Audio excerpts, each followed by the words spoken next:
Di seluruh dunia, masalah sampah semakin menjadi ancaman bagi lingkungan kita. Setiap hari, ribuan ton sampah dibuang begitu saja tanpa pengelolaan yang tepat.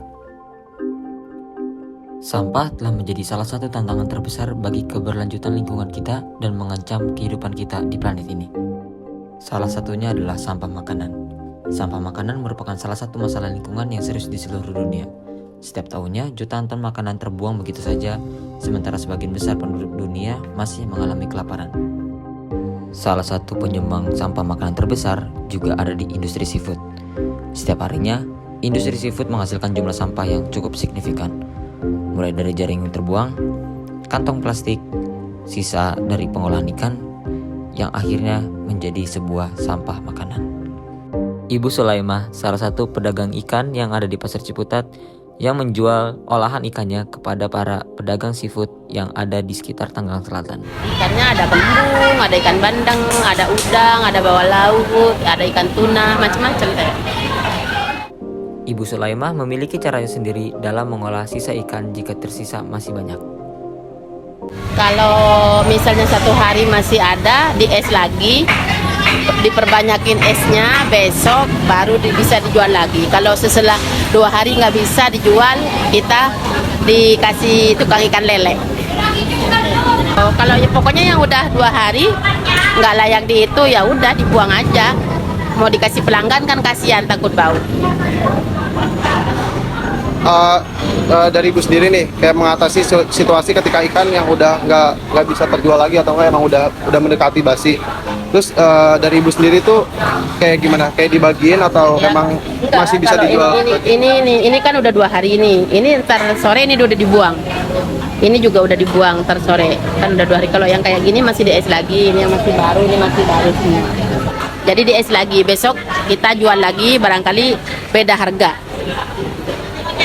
Jadi kalau misalnya emang barangnya udah lama, itu harganya mungkin turun. Nggak sampai lama sayang, paling lambat 3 hari. Jadi kalau udah 3 hari gitu harganya Iya udah nggak dijual itu mah. Kalau 2 hari masih ada harga dijual, tapi beda harganya. Terus kalau dari ibu sendiri gimana sih cara memperpanjang penyimpanan ikan biar gak cepat kadaluarsa? Kalau ikan biar ini, kalau dari muaranya kita beli agak fresh, memang bagus. Kita esin dulu yang banyak, terus nanti dikasih agak garam-garam sedikit, dikasih air, dikasih es yang banyak, terus disimpan lagi. Kayak cumi ini bisa awet 3 hari, bisa. Kasih garamnya sedikit aja, jangan banyak. Mungkin itu aja sih dulu, makasih banyak ya. Iya, sama-sama. Indonesia menjadi negara dengan produksi sampah makanan terbanyak di Asia Tenggara. Menurut laporan dari United Nations Environment Program yang bertajuk Food Waste Index, total sampah makanan di Indonesia mencapai 20,93 juta ton tiap tahunnya. Terdapat banyak sisa makanan yang tidak dikonsumsi dan terbuang menjadi sampah. Contohnya di Kota Tangerang, berdasarkan data BPS, total konsumsi per kapita dalam sehari sebanyak 235,2 gram. Dan dalam sebulan, konsumsi per kapita warga Kota Tangerang mencapai 7.056 gram. Seafood merupakan makanan yang banyak digemari masyarakat Indonesia. Ada banyak jenis olahan seafood yang dikonsumsi di Indonesia, yaitu ada ikan, udang, cumi, dan juga lobster. Pengolahan seafood yang tepat bisa meningkatkan rasa seafood itu sendiri dan membuatnya menjadi lebih lezat. Namun, seafood juga merupakan salah satu tempat kuliner yang sering menyebabkan food waste. Karena bentuk dan tampilan seafood ini seringkali membuat orang kalap saat memesan dan seringkali orang memesannya hanya karena lapar mata tanpa disesuaikan dengan kebutuhan porsi. Ilham, salah satu penjual seafood yang berada di daerah Cirende, Tangerang Selatan, sudah berjualan hampir selama 1 tahun, menyayangkan jika pelanggan tidak menghabiskan makanannya. Sayang sebenarnya ya. Makan makanan harganya kan lumayan. Ada di daftar harga juga lumayan lebih. Lumayan. Ntar bisa kita ambil. Dulu di belakang ada yang dan coba dibuang. Kalau dari Mas, tanggapannya ngelihat pelanggan yang menyisakan makanan tuh gimana ya? Terus juga di tempat ini tuh kayak ada nggak sih kayak sistem bungkus gitu sebenarnya? Biar makanannya nggak disisain. Ada memang beberapa. Kalau nggak habis daripada dibuang, mendingan kita tawarin bungkus. Ada bisa dibawa tanpa uang tambahan. Tapi kebanyakan pelanggan di sini tuh kalau emang makanan yang habis itu dia bungkus nggak? Apa emang dibiarin aja udah kayak Hampir setengahnya dibungkus juga ada, yang diberi juga ada banyak. Ada beberapa. Ilham mengaku bahwa jika ada makanan sisa, maka makanan sisa tersebut akan diberikan kepada hewan peliharaan yang sudah ada di belakang. Namun, Ilham tidak mengetahui jika sisa makanan tersebut akan diolah lagi atau akan dibuang begitu saja. Banyak kan di daerah sini kan tempat pembuangan jadiin satu. Kalau siput-siput yang lain yang sekitar sini masih banyak yang tumpuk-tumpukan. Kalau kita kan kita taruh di belakang, ada hewan peliharaan, kita kasih aja ke mereka. Kalau pengolahannya sih nggak tahu ya, belum tahu juga kan banyak kalau ikan duri ada apa gitu, kita amanin aja buang, bakar langsung belakang. Yoza, salah satu pengunjung seafood, mengaku selalu menghabiskan makanannya saat berkunjung ke restoran seafood. Sampai sekarang sih kayaknya waktu gue makan seafood dihabisin terus sih. Ya. kalau tanggapan Mas buat orang yang makan seafood nggak dihabisin karena lapar mata atau emang cuma pengen doang? Ya harusnya lo kalau order sih mikir ya. Soalnya kan memang beberapa orang itu udah lama nggak makan gitu, misalnya dia nggak sarapan terus siangnya udah lihat seafood nih ordernya kebanyakan kan, ternyata nggak habis, atau mungkin orang nggak ngabisin seafoodnya karena mungkin seafoodnya kurang segar kan, bisa juga, banyak faktor lah. Harapan Mas buat orang yang suka nggak habis makanan tuh apa? Ya habisin dong, namanya juga lo order minimal dibungkus lah bawa pulang ke rumah. Torik, seorang aktivis lingkungan, memberikan tanggapannya mengenai food waste yang ada di Indonesia. Baik, tanggapan dari saya terkait food waste khususnya di Indonesia, pasti yang pertama tadi saya udah sempat searching juga ya di internet bahwa food waste tertinggi di dunia itu yang pertama Amerika, yang kedua Arab, dan yang ketiga itu adalah Indonesia. Dan saya ketika mendengar hal tersebut sedih lah, karena ternyata masih banyak orang Indonesia yang memang masih membuang makanannya gitu loh.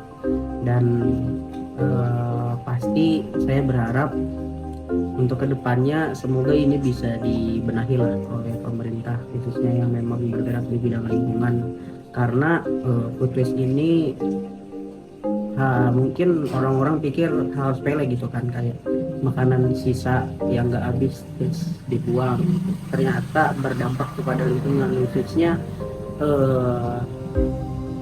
food waste ini menghasilkan gas metan gitu kan, dan kita ketiga gitu terbesar di dunia, itu sangat mencengangkan dan itu berita yang sedih sih. Dan kita harus sama-sama bergerak secara masif, kompak untuk bisa membenahi permasalahan ini gitu. Dan menurut saya perlu adanya rasa kepedulian lah antar sesama terkait penyelesaian permasalahan food waste ini. Torik juga menjelaskan bagaimana cara untuk mengurangi sampah makanan pada pedagang kaki lima. Baik, pencegahannya ya. Mungkin pasti kita bisa mulai dari edukasi ke konsumennya gitu terkait food waste, kayak kasih pemahaman gitu kan kepada masyarakat dari berbagai elemen masyarakat lah, nggak pilih-pilih gitu. Kalau misalkan food waste ini berbahaya dan dampaknya terhadap lingkungan. Terus yang kedua, kita juga kasih pemahaman ke penjualnya juga gitu. Mungkin restoran diberikan regulasi, dan juga pedagang kaki lima pun memang harus paham juga gitu loh, walaupun memang kalau pemerintah nggak menuju ke arah regulasi yang dituju kepada si pedagang kaki lima ini, tapi menurut saya perlu adanya pemahaman juga gitu loh, yang memang harus dipahami oleh pedagang-pedagang kaki lima UMKM untuk memahami kayak sebenarnya pengolahan daripada food waste ya, makanan sisa ini memang harus diolah dengan baik gitu loh, atau